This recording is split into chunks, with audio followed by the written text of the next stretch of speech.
Welcome to Subramani. Do you think investing is an adventure?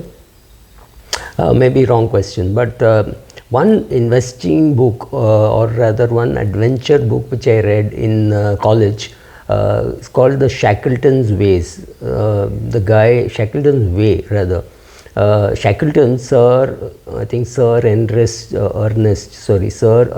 Shackleton was a great sailor, and he became famous by an expedition which had failed. He had set to conquer the Antarctica, sorry, where he had planned that he'll go to one particular position where somebody came with another ship and give him reinforcement and rations, and from there he would further complete the whole Antarctica. Unfortunately, it was a very well planned expedition. In his book, if you read the book Shackleton's Way, you are very impressed with the amount of preparation that he had done.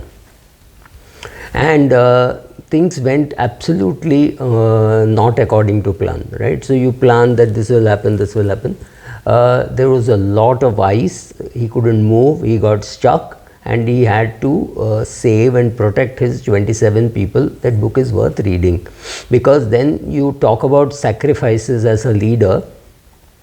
There is very thin ice on which he has to walk, so they throw away everything which they think can be bad for that walk, right? So including his favorite pen and things like that, he throws it away and then he walks. So it's a book on leadership also, but I was trying to say something else.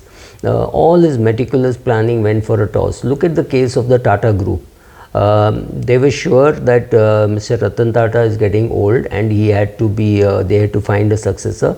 So they found Cyrus Mistry. I'm not getting into what happened, but remember, Cyrus Mistry has died. Mr. Ratan Tata is alive. Not that he could be running the company, but when you plan, there is this saying which says, man plans, God laughs.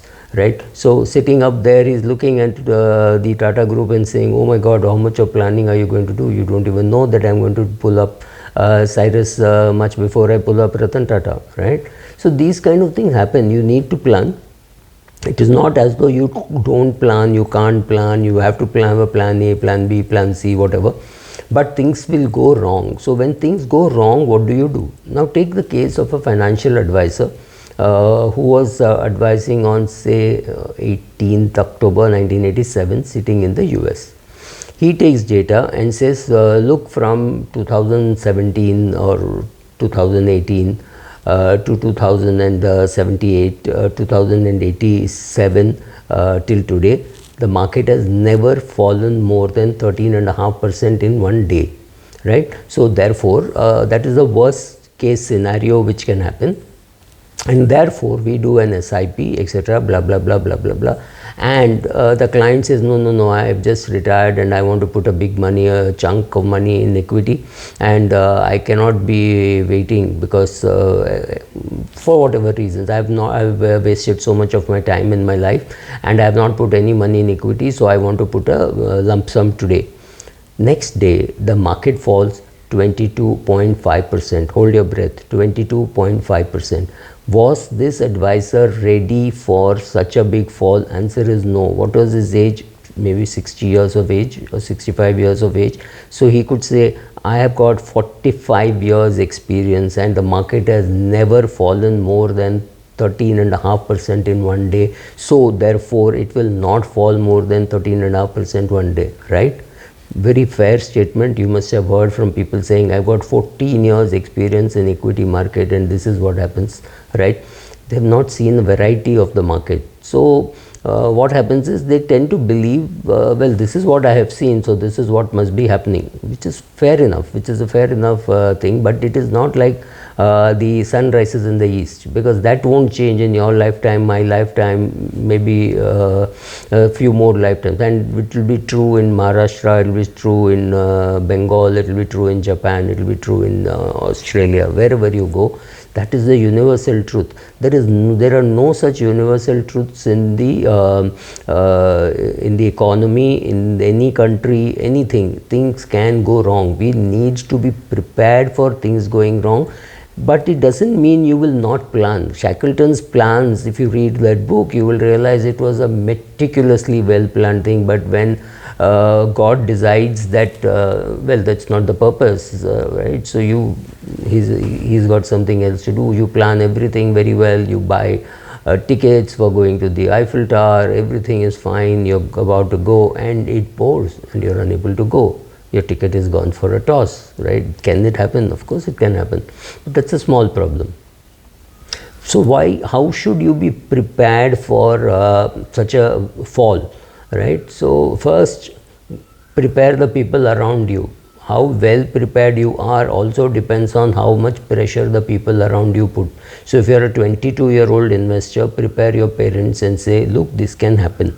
I'm still doing an SIP because equity gives good return, and so I hopefully will make good returns. So first year, if you make 12-13%, your father is pretty impressed, saying, why, my son is very smart, or my daughter is very smart, that she put money and she's got 13.5% return, etc., etc. But it does not mean that happiness will be sustained for too long, because next year the market could come down to 1% return or 2% return, and your dad is bound to say, if you had removed the money there and put it into National Savings Certificate, you would have got at least 7%, right? Which is a fair assumption to make, that you knew that the market is going to go down. You didn't. So you just continue your SIP and explain to your parents that, look, this is what will happen. Say 1979 till today, the market has given me 13% return. Okay, let's say, I'm just throwing a number. 13% return. Now it means if you draw a chart which is a straight line, right? So from say 100 of the index to 75,000 of the index, or maybe 100,000 plus or 130,000 plus, if you take the total return index, and that works out to 13-14%, let's say 13%. Now you think every year you're going to get 13%. Say, no dad, every year I'm not going to get 13%. For 60-70% of the time, the market returns will be above this line.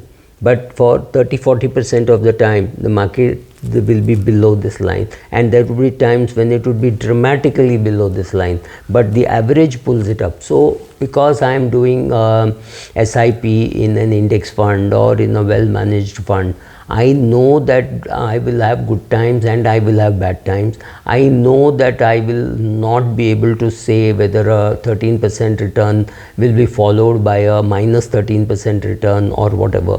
But I know on an average, if I don't do too badly, I may get somewhere near 13%. Maybe I'll get 12%, maybe I'll get 11%, but I will get inflation beating returns. So get your parents prepared for it.